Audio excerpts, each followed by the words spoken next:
अंधे नगरी है ये, ऐसे गरीब कमजोर लोगों पे दिखाओ अपनी मर्दानगी, वर्दी का रोब, इन्हीं के हाथों को बांध सकती तुम्हारी हथकड़ियां, बलवंत राय की नहीं। गालियां बहुत हैं फैमिली मैन में, तो ये फैमिली नाम रखना जरूरी था जब इतनी गालियां देनी ही थी तो। एक तो मनोज सर के साथ काम करके एकदम जीवन सफल हो गया, वो कहते हैं ना वो। समांथा के साथ भी ऐसा लगता है आपको? वो भी तो थी आपके साथ। हाँ, समांथा के साथ मतलब जीवन सफल नहीं हुआ। जब मैंने स्लमडॉग के लिए ऑडिशन दिया था और उसमें मैंने एक लाइन इम्प्रोवाइज की थी। क्या थी वो लाइन? लिंडी मेरी बॉर्डर पे भाई बाहर निकल। आपने शाहरुख खान के साथ भी काम किया, मनोज वाजपेयी के साथ भी काम किया, कंगना रनौत के साथ भी काम किया है भाई। और मैंने ऋतिक रोशन साहब के साथ भी काम किया। फिल्मिस्तान के बाद मुझे लगा था कि बॉस हो गया, अपना काम हो गया, अराइव्ड, अपना टाइम आएगा, अपना टाइम आ गया मुझे लगा था, लेकिन फिर वो वैसा हुआ नहीं। शारिब हाशमी को इमरान हाशमी वाले रोल करने का भी मन है क्या? मतलब क्योंकि मैं भी इंसान हूँ। सब छुपा के रखते हैं, दिखाता कोई नहीं है। क्या पेरेंट्स के सामने आपने कभी गलती से गाली दी है? मैंने कहा कि मैं गाली वैसे ही नहीं देता हूँ। क्या कभी आपने एग्जाम में चीटिंग की है? नहीं की है मैंने रिलेशनशिप लेकिन मेरे कभी दिल चुराया है? दिल तो चुराया है, दबा गए। एक मिडास टच तो है आप में, मतलब आप स्लमडॉग में आपने काम किया, ऑस्कर मिल गया, फिल्मिस्तान में काम किया, नेशनल अवार्ड मिल गया।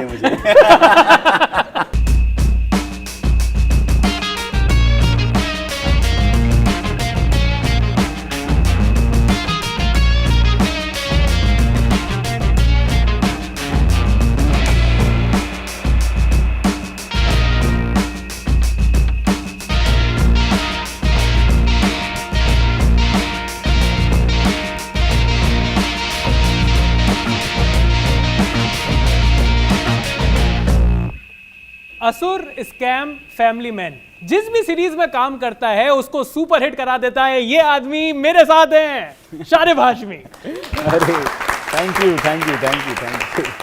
शारिब भाई, ये है अनकट स्टूडियो और यहाँ पर बातें होंगी बिल्कुल अनकट, बिल्कुल फ्री फ्लोइंग बातें होंगी। तो अगर मुंह से कुछ गलत निकल जाए तो उसे निकलने तो वैसे और कहीं से आप निकालने वाले तो जरा ये भी बात ठीक है। पर अगर कुछ भी अगर आपको लगे कि वो पॉलिटिकली इनकरेक्ट हो गया तो बिल्कुल माइंड मत करना, हम उसको काट देते हैं, मोन्टाज में लगा देते हैं। तो अनकट है। हाँ, मोन्टाज में लगा देते हैं उसे। अच्छा। अलग से। तो अब अगर मैं बात करूं तो मुझे एक बात बताइए कि यहाँ पर हम, क्योंकि किसी भी टॉपिक पर बात हो सकती है, बहुत सारे सवाल ऐसे भी होंगे जो आपने इससे पहले कभी नहीं सुने, तो उसमें से मेरा एक पहला सवाल है कि फैमिली मैन सीजन 3 कब आ रहा है? ये सवाल तो मुझे आज पहली बार किसी ने पूछा। सीजन 3 असल में अभी तक शूट भी शुरू नहीं हुआ है। अच्छा। Still working on the script. तो मैं तो चाहता हूँ, मतलब मैं खुद तड़प रहा हूँ कि जल्दी से मैं फैमिली मैन के शूट पर पहुँचूँ सेट पे और जल्दी से जेके बनूँ फिर से। I can't wait to go on the sets of Family Man, but थोड़ा वक्त लगेगा अभी, पता नहीं कितना। ओके। लेकिन आ रहा है। है। इसकी गारंटी है कि आएगा। पहले से बेटर। और जब आएगा तो मचाएगा।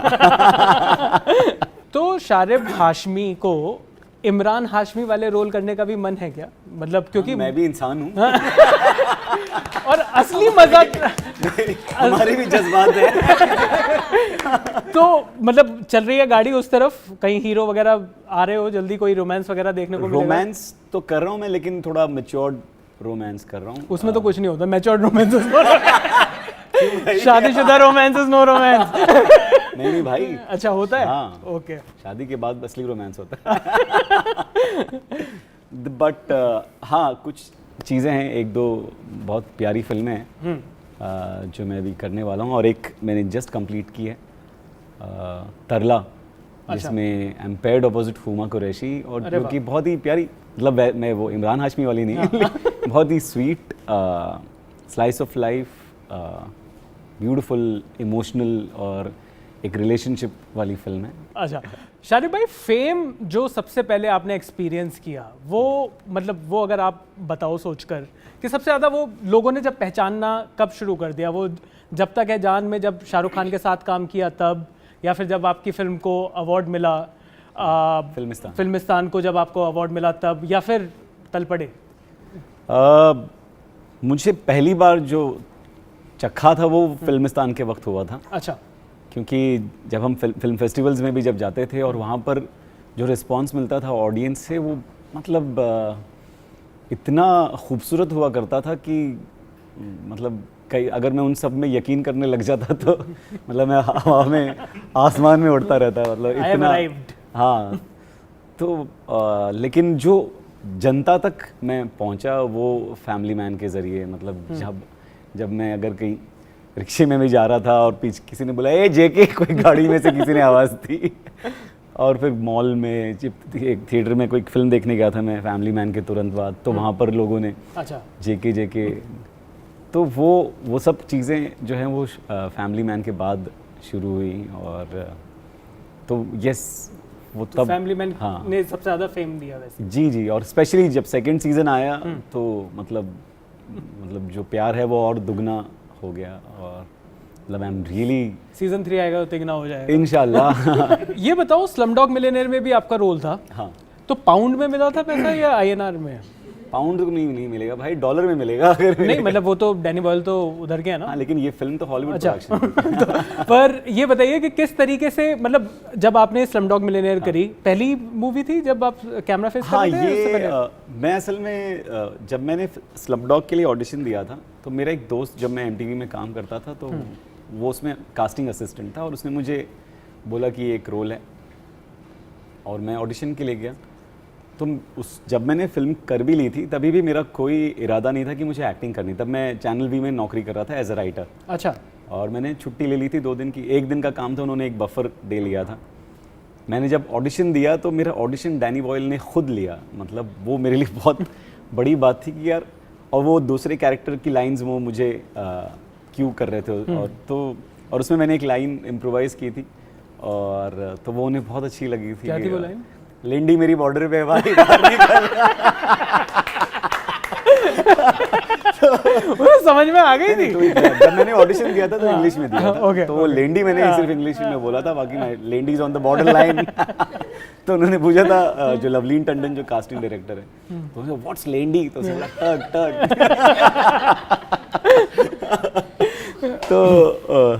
तो जब मैं शूट पर पहुंचा था तो पहले दिन मेरा शूट हुआ नहीं था। तो पैकअप के वक्त डैनी सर मुझे मिले और उन्होंने अपोलोजाइज़ किया। उनको मुझसे मिलने की भी कोई ज़रूरत ही नहीं थी। मेरा एक सीन का तो मेरा रोल था, कोई ऐसे it wasn't even a role, ऐसी एक पार्ट था। तो उन्होंने बोला कि आपने स्क्रिप्ट पढ़ी? मैंने बोला हाँ सर। बोला we incorporated your line in the script, you are even part of the script now. तो ये मेरे लिए, मैंने कोई आउट ऑफ द वे जाके कुछ नहीं किया था। हर एक्टर इम्प्रोवाइज़ करता है, हर एक्टर का ये काम, ऐसा कोई मैंने कुछ सिलेबस के बाहर कोई ऐसे पढ़ाई नहीं की थी। लेकिन वो जिस तरीके से उन्होंने एक्नॉलेज किया और जिस तरीके से मुझे एनकरेज किया, वो उनका जो बड़प्पन था और वो मैं कभी ज़िंदगी भर नहीं भूल सकता। एक मिडास टच तो है आप में, मतलब आप स्लमडॉग में आपने काम किया, ऑस्कर मिल गया, फिल्मिस्तान में काम किया, नेशनल अवार्ड मिल गया और फिल्म फेयर OTT अवार्ड हुआ वो मिल गया आपको। तो मतलब आपके पास अवार्ड्स तो आ रहे हैं, पैसा भी आ रहा है भाई, ऐसा है सबसे बड़ा पैसा है। मैं वही पूछना चाह रहा हूँ। तो मतलब कि जिस तरीके तो क्या इम्पोर्टेंट क्या है, मतलब आपको क्या लगता है, ये फेम इम्पोर्टेंट है, पैसा इम्पोर्टेंट है? पैसा बहुत इम्पोर्टेंट है यार। पहले मैं सोचता था कि पैसा इम्पोर्टेंट नहीं है तो पैसे नहीं मिलते थे। जैसे मैंने ऐसा सोचना शुरू कर दिया कि पैसा बहुत इम्पोर्टेंट है तो पैसे मिल भी रहे हैं। पहली सैलरी, पहला पेचेक कुछ याद है? मतलब लास्ट तो नहीं बताते लोग। पहला मुझे याद है, मैं वो यूरेका फोर्ब्स में एक्वागार्ड बेच रहा था। अच्छा। तो उसके 1,500 रुपये मिले थे। तो वो डोर टू डोर और बहुत सारे डोर स्लैम्स भी याद है मुझे। पर आपने एडी की तरीके से भी काम किया है। हाँ। मतलब आपने काम किया है फिल्मों में। कौन सी फिल्म आप? हम तुम पे मरते हैं, गोविंद और की उर्मिला जी की फिल्म थी। किसी को याद है हम तुम पे मरते हैं? हम उसमें गाना तुम था पे मरते। निर्मल पांडे जी तब होते थे तो उनका एक एंट्री का एक म्यूजिक बनता था, डाउन डाउन दिक्की दिक्की डाउन डाउन दिक्की, वो मतलब इन्फिनिटी स्वैग लेवल वो वाला था। वो उत्तम सिंह जी की आवाज में था जिन्होंने फिल्म में म्यूजिक दिया था, तो वो उन्हीं की आवाज में रिकॉर्ड हुआ था, डाउन डाउन। और वो एक, आपको भी याद है? हाँ मुझे तो, मैं तो बताओ ना कैसा क्या मैंने काम किया था। तो वो उन्होंने म्यूजिक के रेफरेंस के लिए कि ऐसा म्यूजिक होगा, उन्होंने ऐसे मुंह से रिकॉर्ड कर दिया था, down down ticket ticket down down ticket down down ticket ticket down down. तो जब हमारे डायरेक्टर साहब ने सुना, नब कुमार राजू जी ने, तो उनको वो बहुत अच्छा लगा। बोला सर ऐसे ही रखते हैं। तो तो वही फिल्म में पैसा भी बच जाएगा। यूज किया गया। किसी का क्वेश्चन है यहाँ पर? Just out of curiosity I want to know कि जब ऐसे स्लम डॉग में आपको रोल्स मिलते हैं उसका कितना पे चेक होता है, मतलब how much do you get paid for like even small roles? देखिए, एक तो स्लमडॉग में जब मैं काम किया था उसके पहले मेरे पास एक्टिंग का कोई एक्सपीरियंस नहीं था।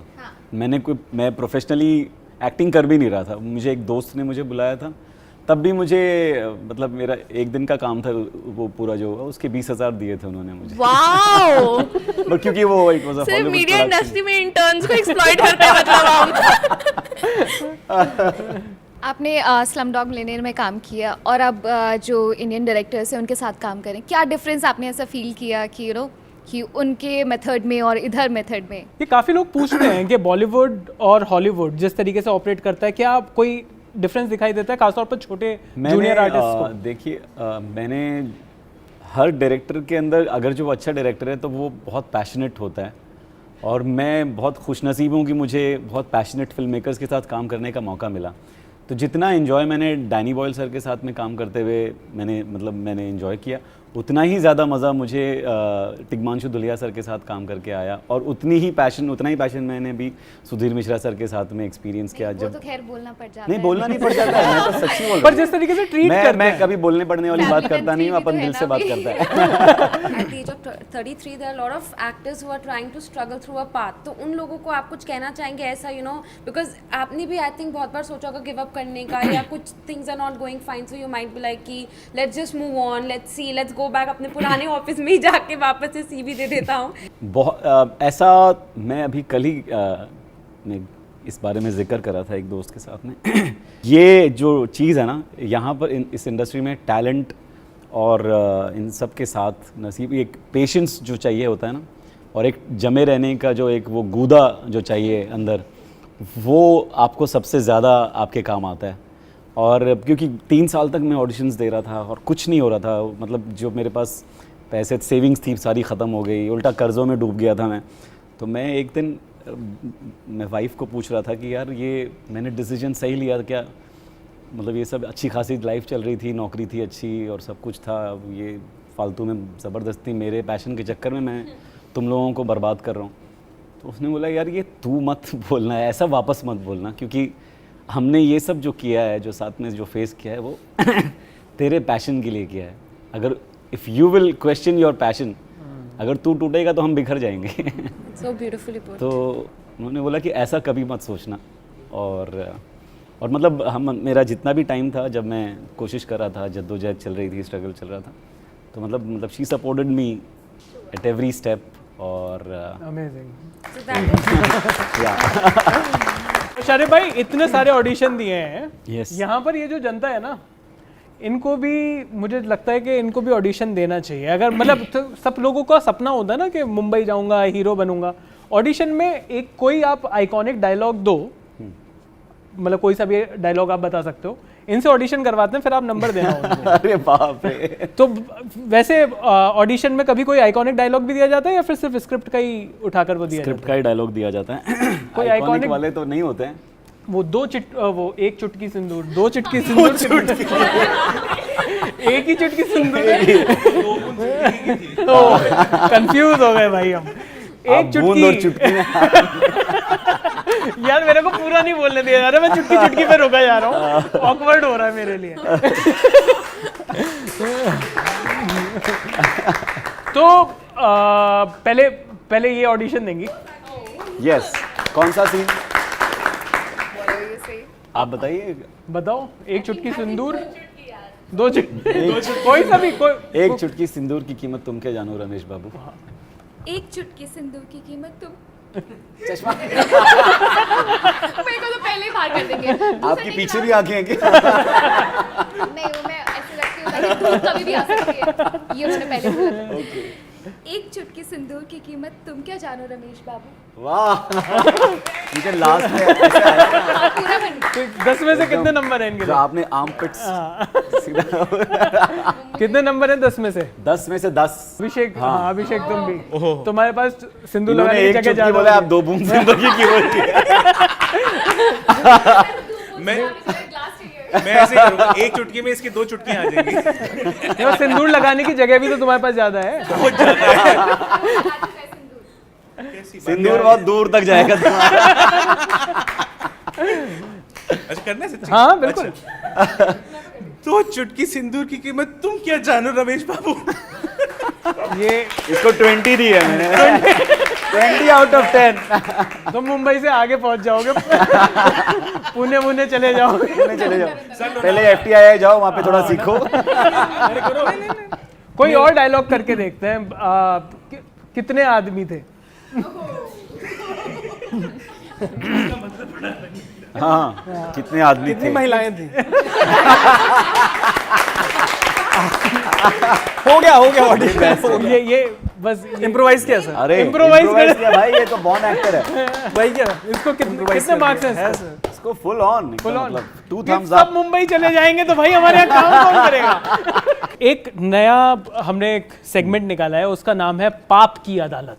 पाप की अदालत। हाँ, तो यहाँ पर हम आपसे कुछ सवाल पूछूंगा और ये लोग भी अपने अपने सवाल पूछ सकते हैं कि आपने वो पाप कभी किए हैं या नहीं। वो आपको जवाब, आप वैसे भी लाइट डिटेक्टर टेस्ट वगैरह करते रहते हो ना फैमिली मैन सीजन 2 में, तो देखते हैं कि यहाँ पर आपका किस तरीके से परफॉर्मेंस रहती है। तो पाप की अदालत में पहला सवाल है कि क्या पेरेंट्स के सामने आपने कभी गलती से गाली दी है?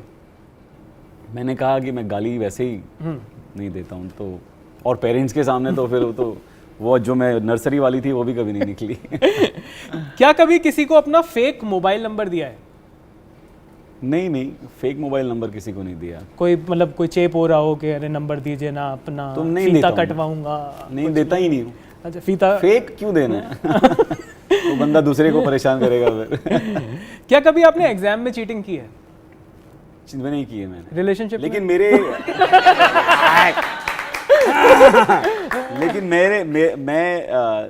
मेरे 10th के जब हमारे बोर्ड के एग्जाम्स चल रहे थे तो मेरे पीछे जो बंदा बैठता था उसने मेरी काफ़ी कॉपी की। मेरे 69% आए थे और उसकी 80। तो उसको Improvise किया होगा। खुद भी जानता था और जो नहीं जानता था वो मेरे से भी कर रहा था। तो क्या आपने कभी कोई सामान चुराया है? शॉपलिफ्टिंग वगैरह कभी करी है? शॉपलिफ्टिंग भी नहीं की मैंने यार। ये बहुत ही ऐसे तो यार बहुत ही संत आदमी हो। नहीं, इसमें क्या हो गया? अभी नहीं की तो नहीं की। हाँ, कभी दिल चुराया है? दिल तो चुराया है, दबा गए। शाहरुख खान की मिमिक्री वैसे कई लोग खराब करते हैं। हाँ, खराब ही करते हैं। मैं भी खराब करता हूँ। मैं मिमिक्री असल में बहुत अभी ऋतिक रोशन लास्ट डे जब भी मैंने उनको बोला कि Hrithik it was lovely working with you, the pleasure is all mine, मैं सनी देओल का सुनाता हूँ। माय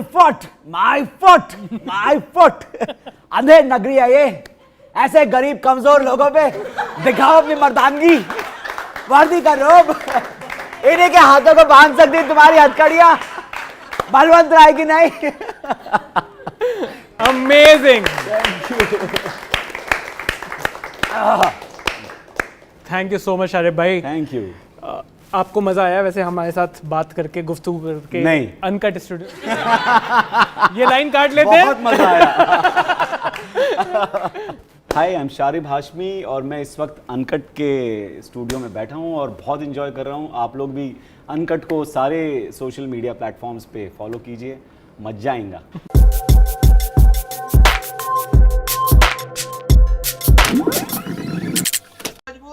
क्या मजबूरी है मेरी, बताइए। मैं अभी आपको बताती हूँ कि मैंने ओए होए होए होए, नमकीन के चटकारे लेते हुए टकटकी मार के डिबेट शो को पॉज रिपीट कर कर के देख रहे हैं जोगिंदर जी। इनकी तरह आप भी देखें अपनी फेवरेट डिबेट्स को रिपीट कर और डाउनलोड कीजिए ABP लाइव ऐप अपने स्मार्ट टीवी पर।